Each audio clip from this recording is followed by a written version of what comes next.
जंगल में बहुत तेज बारिश हो रही थी। मीनू मौसी और रानू चिड़िया आपस में बातचीत कर रही थी। मीनू मौसी, जंगल में 3 दिन से लगातार बारिश हो रही है। अब तो इस बारिश को बंद हो जाना चाहिए।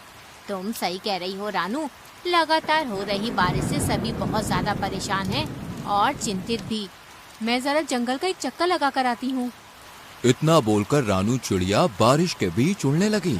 रानू चिड़िया उड़ते हुए कुछ ही दूर गई थी कि तभी उसकी नजर एक बकरी के बच्चे पर पड़ी, जो कि बारिश में भीगता हुआ कांप रहा था। अरे ये बकरी का बच्चा तो ठंड में कांप रहा है। लगता है ये अपने घर का रास्ता भूल गया है।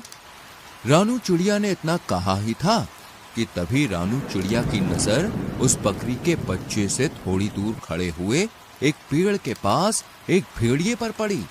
ये भेड़िया तो हमारे जंगल का मालूम नहीं होता, ये तो किसी दूसरे जंगल का लगता है। रानू चिड़िया उड़ते हुए भेड़िए के पास पहुंच गई। कौन हो तुम? मैं अपने जंगल के सभी प्राणियों को जानती हूँ। तुम तो इस जंगल के नहीं लगते। तुम सही कह रही हो, मैं इस जंगल का नहीं हूँ। मैं इस जंगल से गुजर रहा था कि तभी बारिश शुरू हो गई। बारिश से बचने के लिए मैं इस जंगल में रुक गया। जब बारिश बंद हो जाएगी तो मैं चला जाऊंगा। ठीक है। इतना बोलकर रानू चिड़िया उस बकरी के बच्चे के पास जाकर बोली, तुम यहाँ पर क्या कर रहे हो? तुम्हारी माँ कहाँ है और तुम्हारा नाम क्या है? मेरा नाम गोलू है। मैं बारिश में खेल रहा था, मगर खेलते खेलते बहुत दूर निकल आया और घर का रास्ता भूल गया। इतना बोलकर गोलू रोने लगा। तुम चिंता मत करो, मैं तुम्हें तुम्हारे घर ले जाऊंगी। मेरी माँ मना कर रही थी, लेकिन मैंने उनकी बात नहीं मानी। तुम्हें अपनी माँ की बात माननी चाहिए थी। चलो मेरे साथ। रानू चिड़िया गोलू को लेकर कुछ ही दूर चली थी कि तभी गोलू की माँ गोलू को ढूंढते हुए वहाँ पर आ गई। तुम कहाँ चले गए थे गोलू? तुम्हें पता है मैं कितनी परेशान हो गई थी। अपनी माँ को देखकर गोलू खुश होते हुए बोला, मैं आपकी अब हमेशा बात मानूंगा माँ। रानू चिड़िया गोलू की ओर देखकर बोली, अब तुम अपनी माँ के साथ घर चले जाओ और जब तक बारिश बंद नहीं हो जाती तब तक बाहर खेलने मत आना। गोलू अपनी माँ के साथ चला गया और रानू चिड़िया उड़ते हुए मीनू मौसी के पास जाकर सारी घटना बताने लगी। रानू चिड़िया की बात सुनकर मीनू मौसी बहुत गहरी सोच में डूब गई। मीनू मौसी, आप इतनी गहरी सोच में क्यों डूब गयी? कहीं वो भेड़िया उस मासूम बकरी के बच्चे को नुकसान पहुंचाने की तो नहीं सोच रहा था ना? अरे नहीं मीनू मौसी, वो भेड़िया तो खुद डरा सहमा पेड़ के नीचे खड़ा हुआ था। बारिश बंद होने के बाद वो चला जाएगा। अगले दिन बारिश थम गई। रानू चिड़िया धूप का आनंद ले रही थी कि तभी मोनू चिड़िया वहाँ है कि उसका बच्चा कल रात से घर से लापता है। चलो मेरे साथ। रानू चिड़िया मोनू चिड़िया के साथ तुरंत वहाँ पर चली गई। उसने देखा वह बकरी गोलू की माँ थी। रानू चिड़िया उसके पास जाकर बोली, क्या हुआ? तुम रो क्यों रही हो? कल मैं अपने गोलू को घर पर ले गई थी। सुबह जब मेरी आँख खुली तो वो घर से गायब था। मैंने पूरा जंगल छान मारा मगर वो कहीं नहीं मिला। तुम घबराओ मत, मैं अभी उसे तलाश करती हूँ। रानू चिड़िया गोलू को ढूंढने लगी। तभी उसकी नजर एक पेड़ के नीचे उसी भेड़िए पर जा पड़ी, जो कि आराम से लेटा हुआ था। रानू चिड़िया उस भेड़िए के पास जाकर बोली, क्या तुमने एक बकरी के बच्चे को कहीं देखा है? वही बकरी का बच्चा जो कल बारिश में भीग रहा था। मैंने किसी बकरी के बच्चे को नहीं देखा। वैसे तो तुम कह रहे थे कि बारिश होने के बाद तुम यहाँ से चले जाओगे। हाँ, चला जाऊंगा। तुम तो ऐसे बोल रही हो जैसे कि इस जंगल की राजा हो और यहाँ पर तुम्हारा ही अधिकार चलता है। अरे मेरी जब मर्जी होगी मैं यहाँ से चला जाऊंगा। रानू चिड़िया अपने मन ही मन में बोली, मुझे तो इस भेड़िए पर शक हो रहा है। मुझे जंगल के राजा शेर से इसकी शिकायत करनी होगी। रानू चिड़िया जंगल के राजा शेर के पास चली गई और सारी घटना बताती हुई बोली, मुझे उस भेड़िए पर शक हो रहा है। तभी शेर क्रोधित होकर रानू चिड़िया से बोला, इसका मतलब वो भेड़िया सही बोल रहा था। तुम हमेशा जंगल के प्राणियों के खिलाफ मेरे कान भरती रहती हो। ये आपको क्या हो गया महाराज?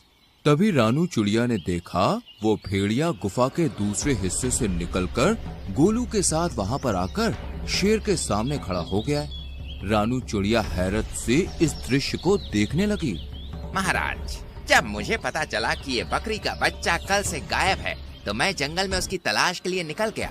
मगर मैं जानता था कि ये रानू चिड़िया मेरे खिलाफ आपके कान जरूर भरने आएगी, इसलिए मैंने आपको पहले ही सब कुछ बता दिया था। महाराज, इस रानू चिड़िया के कारण ही दूसरे जंगल का कोई भी प्राणी आपके जंगल में नहीं आता।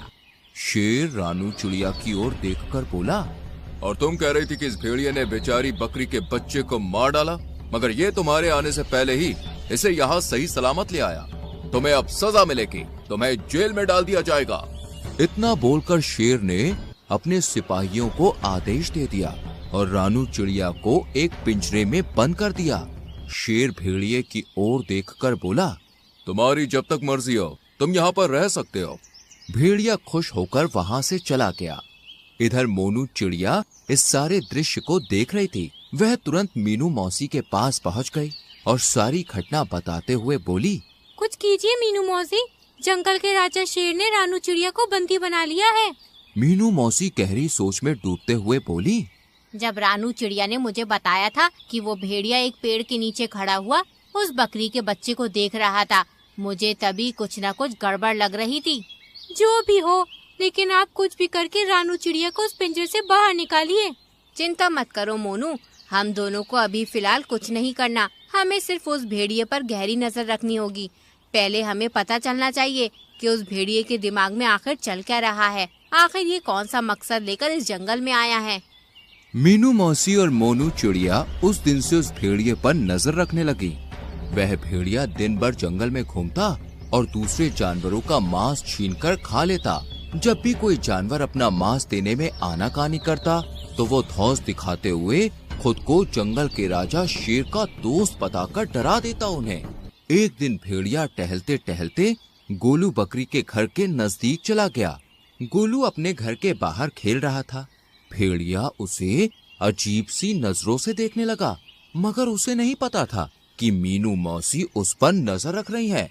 मीनू मौसी तुरंत ही मोनू चिड़िया की ओर देखकर बोली, जाओ जल्दी से महाराज को बुला लाओ। लेकिन महाराज क्या मेरी बात सुनेंगे? तुम्हें कैसे भी करके महाराज को यहाँ पर लाना है। मुझे इस भेड़िए के इरादे सही नहीं लग रहे और महाराज का यहाँ आना बहुत जरूरी है। मीनू मौसी की बात सुनकर मोनू चिड़िया सीधे उड़ती हुई जंगल के राजा शेर के पास पहुँच गई। यहाँ पर क्यों आई हो मोनू? महाराज, आपको अभी और इसी वक्त मेरे साथ चलना होगा। मुझे अब चिड़ियों पर भरोसा नहीं रहा। सोच लीजिए महाराज, कहीं ऐसा ना हो कि आगे जाकर आपको अपने फैसले पर पछताना पड़े। लेकिन तुम मुझे कहाँ ले जाना चाहती हो? आप मेरे साथ चलिए और आप अपनी आंखों से देख लीजिए कि मैं आपको क्या दिखाना चाहती हूँ।